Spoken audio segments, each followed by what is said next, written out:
She never imagined that the woman she trusted most would shatter her world in an instant. Sarah Blake stood on the rooftop terrace of her downtown Chicago penthouse, the wind carrying the hum of sirens below. In her hand, she clutched a single photograph, her husband, Mark, betraying their vows. Her heart pounded like a freight train as she stared at the image, recalling the night she uncovered it. Cameras flashed behind her as news outlets flocked to this scandalous story. Husband's secret affair exposed. But Sarah wasn't here for sympathy. She was here to watch the empire Mark had built crumble beneath him. "Welcome to Karma Strikes," she whispered to the empty sky, her voice steady. "Where betrayal meets justice." Her eyes, usually warm and trusting, now burned with a fierce determination. The city lights glittered below, offering no comfort. Instead, they reminded her of the empire he had built. A multi-million-dollar marketing firm headquartered in the heart of the Loop. In this video, you'll witness how one woman's world collapsed when the truth surfaced, and how she turned betrayal into retribution. If you were in this situation, what would you do? Comment below and join us as we unravel a story of deception, heartbreak, and the unstoppable force of karma. Sarah Blake was the picture of success, or at least, that's what the world believed. At 32, she balanced her thriving career as an interior designer with home life alongside her husband, Mark Blake, 40, CEO of Blake & Co., a prestigious marketing agency headquartered near the Chicago River. They lived in the affluent River North district, in a sleek loft overlooking the Willis Tower, where floor-to-ceiling windows framed a skyline of opportunity. Friends admired their life. Weekend escapes to Lake Michigan, dinners on the Magnificent Mile, and charity galas at the Art Institute of Chicago. Sarah's parents had retired to a suburban home in Naperville, Illinois, where they doted on their only daughter. They thought Mark would be the son-in-law they'd always hoped for, handsome, ambitious, and charming. Sarah herself believed she'd found her soulmate. She remembered how Mark had swept her off her feet during a business mixer at a penthouse overlooking Millennium Park. He wasn't just a savvy executive. He had an easy smile and a gentle confidence that made her feel cherished. On the rare nights he wasn't traveling, he would bring her flowers, orchids from a boutique florist in Lincoln Park, or surprise her with homemade pasta, recalling fondly her love for Italian cuisine. Their relationship appeared rock solid, but beneath the polished veneer, fissures began to surface. In the early months of 2024, Mark's workload intensified. He started taking late-night conference calls, claiming that clients at the New York branch needed urgent strategy sessions. Sarah noticed he'd slip out of bed at dawn, citing early meetings in the Loop. His phone locked with a passcode unknown to her, and text notifications were always silenced. She excused it as a natural consequence of his rising status. He was negotiating major contracts with Fortune 500 companies, after all. But something felt off. There were whispers in the office about a potential acquisition of a competitor in Miami, yet Mark refused to share details, insisting it was under strict confidentiality. Sarah's unease grew with each cryptic message. Meanwhile, her own career was flourishing. She had just signed a contract to design the flagship store of a high-end boutique in Lincoln Park. It was everything she had ever wanted. Yet in the back of her mind, a nagging thought persisted. Could the life she adored be a meticulously crafted facade? As she pondered this question, she couldn't have guessed how fiercely her world would unravel when the truth finally emerged. Late one evening in March, Sarah sat in her home office finalizing blueprints for the boutique store. The digital clock read 11:47 p.m. She heard her phone buzz with a notification.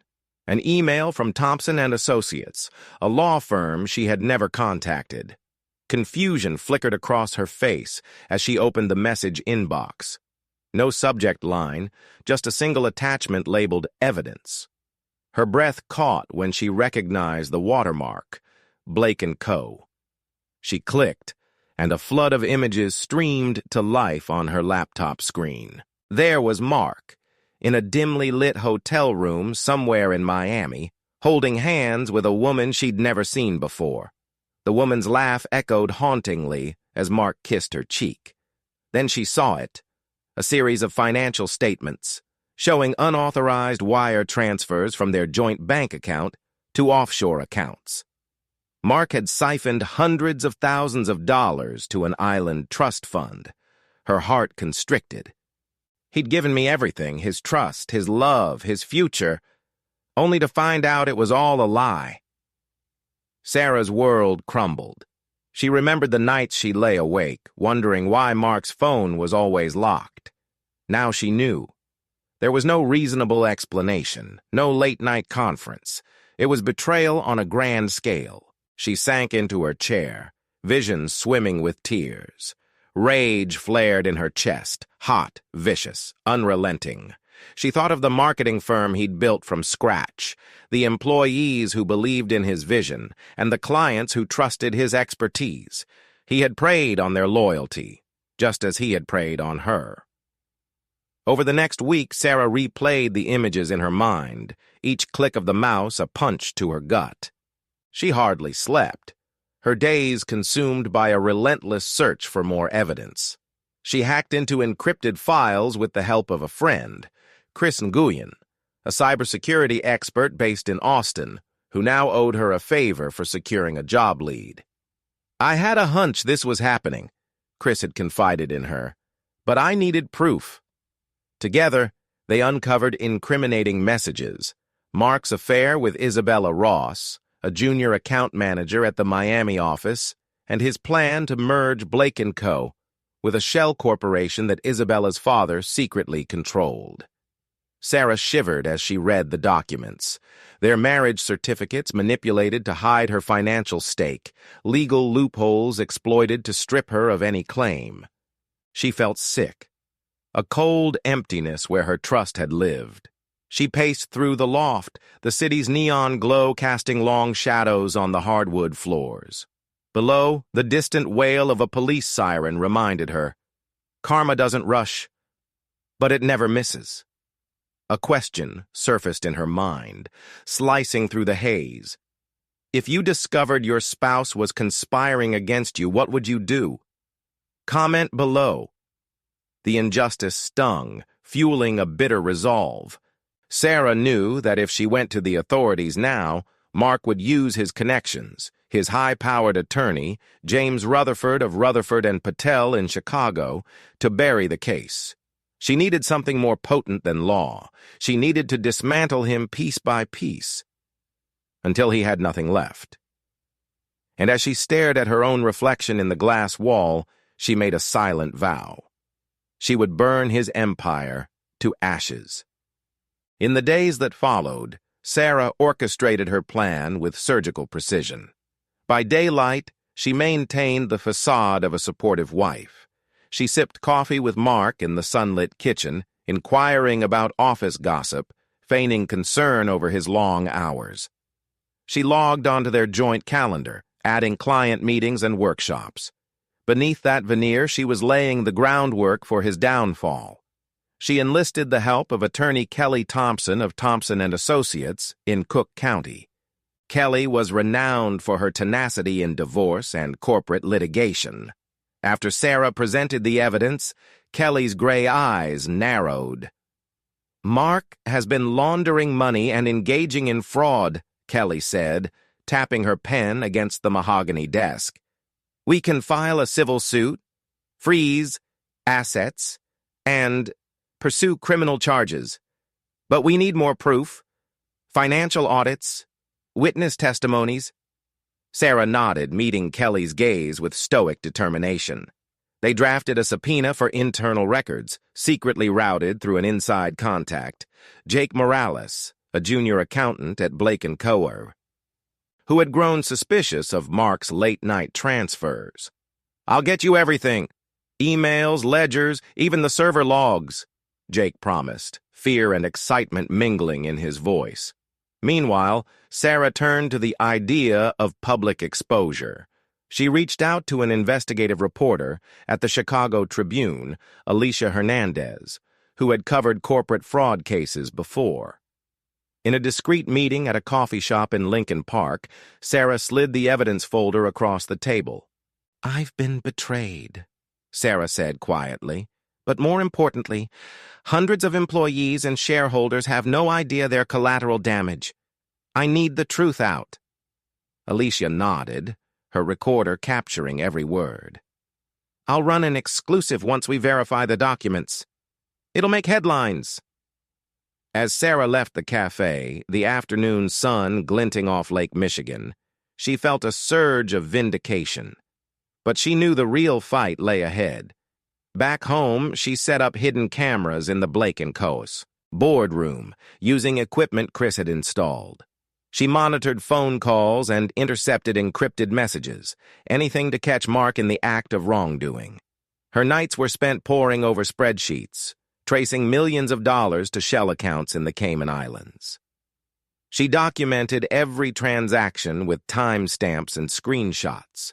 When Mark complained of exhaustion or jet lag, she offered him sympathy, masking her contempt with a soft smile. To everyone else, they were the perfect couple facing corporate expansion. But behind closed doors, Sarah's anger simmered, fueling every step of her intricate scheme. In whispered moments, she would repeat the mantra Kelly had taught her: "The seeds you sow today will bloom tomorrow, whether you like it or not." The closer she got to the truth, the more dangerous it became. She suspected Mark had informants within Blake & Co. loyal to him, ready to sabotage her at a moment's notice. One night, as she left the office for a clandestine meeting with Alicia, she felt someone following her. She quickened her pace, heart racing, until she reached her car parked under a flickering street lamp. A black SUV sped away, tires screeching. Sarah realized Mark had caught wind of something. Fear mingled with excitement. Her plan was working. But she knew she couldn't afford mistakes. Every move was a gamble. One wrong step, and Mark's powerful allies would crush her. Yet with each revelation, from Jake's ledgers to Alicia's burgeoning exposé, Sarah felt the first glimmers of triumph. The pieces were falling into place. Soon, Mark's empire would face its reckoning. The morning of the big reveal dawned with a cold wind sweeping across Chicago's loop. In a packed courtroom at the Daily Center, Judge Helena Ortiz presided over a preliminary hearing that would set the tone for the downfall of Blake & Co. The gallery overflowed with reporters, employees, and curious onlookers. Sarah entered wearing a simple black dress, her hair pulled back, exuding calm strength. Mark entered shortly after, flanked by his attorney, James Rutherford. He wore a tailored navy suit, but his usual confidence seemed shaken. As the hearing began, Kelly Thompson rose to her feet.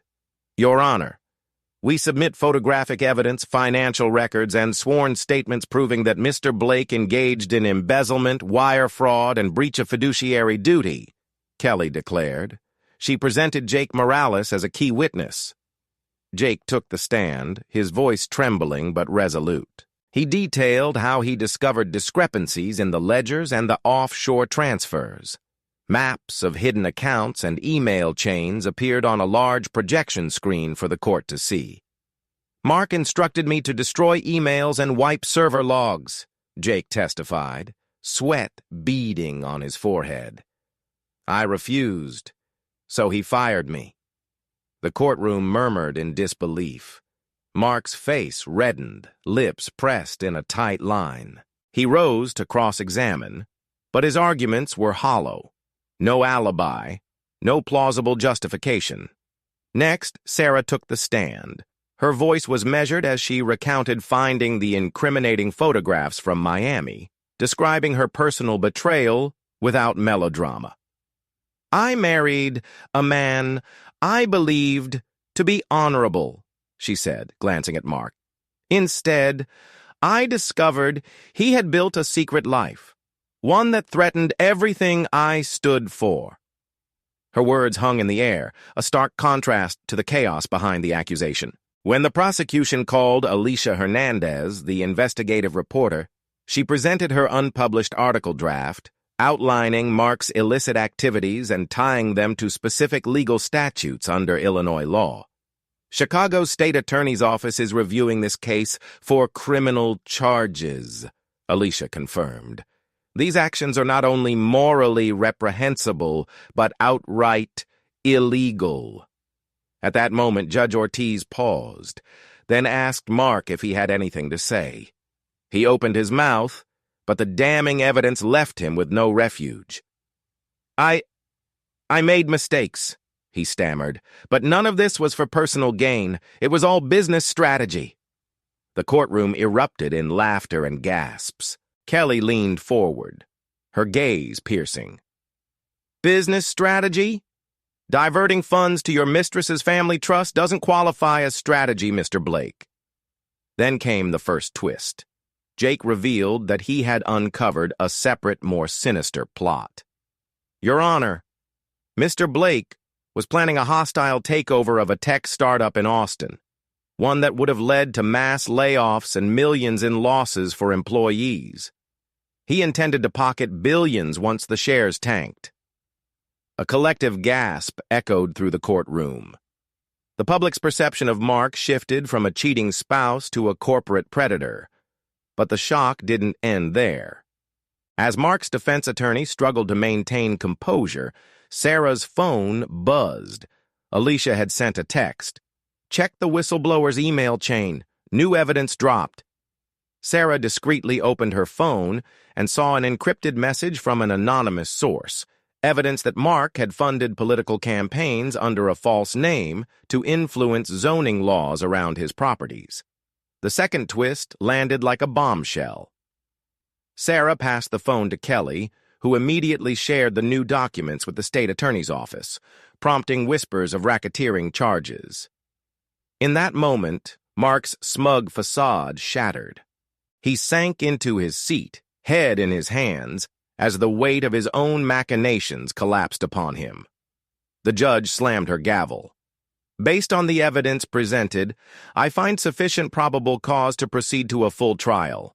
The court will also refer these matters to the appropriate federal authorities for racketeering and fraud investigations.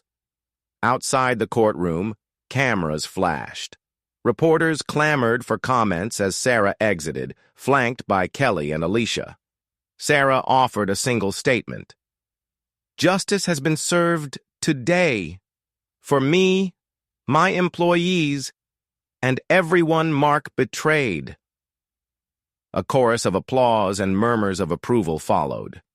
As the group dispersed into the crisp midday air, Sarah felt a tremor of triumph. She had confronted betrayal, weaponized the truth, and watched the empire collapse under its own rot. Mark's once untouchable legacy lay in ruins. Karma, she reminded herself, never misses. In the weeks that followed, headlines ostentatiously proclaimed the downfall of Blake & Co. The firm's stock plummeted, investors pulled out, and key clients severed ties. Federal investigators raided corporate offices, seizing computers and financial records. Mark Blake faced multiple indictments for fraud, embezzlement, and racketeering. He was denied bail, shackled in the Cook County Detention Center, awaiting trial. Meanwhile, Sarah reclaimed her life. With the proceeds from a settlement negotiated by Kelly Thompson, she purchased a modest loft in Lincoln Park, far from the glittering penthouse she once shared with Mark. She reopened her design firm, Blake & Bloom Interiors, honoring the business she had built from scratch before marriage. Clients poured in, drawn by her reputation for integrity and creativity. On weekends, she volunteered with a Chicago nonprofit providing legal assistance to families dealing with domestic betrayal and financial abuse. Word spread of her story, how a wife's heartbreak became a crusade for justice, inspiring others to stand up for themselves. Social media buzzed with support, people sharing similar stories under the hashtag #BurnTheEmpire. Sarah watched the movement grow with a bittersweet smile. Karma had struck decisively, but the toll of betrayal lingered. In quiet moments, she sometimes felt pangs of sorrow for the man who had once promised her the world. Yet she knew that trust, once shattered, could never be fully restored. The moral was clear. The seeds you sow today will bloom tomorrow, whether you like it or not. Sarah's journey had proven that no empire, no matter how gilded, could withstand the force of truth. As she walked along the shores of Lake Michigan at sunrise, the city skyline glowing behind her, she reflected on the ordeal. If you find yourself at the crossroads of betrayal, remember that justice comes in many forms, she said softly, as though speaking to a friend who might be listening. Choose to fight, to expose the truth, and to rise stronger. Do you think justice was served? Let me know in the comments. And that's how karma struck, proving no one escapes justice. If you found this story inspiring, hit that like button, subscribe for more tales of retribution, and share it with someone who needs to know that strength and honesty can conquer any betrayal.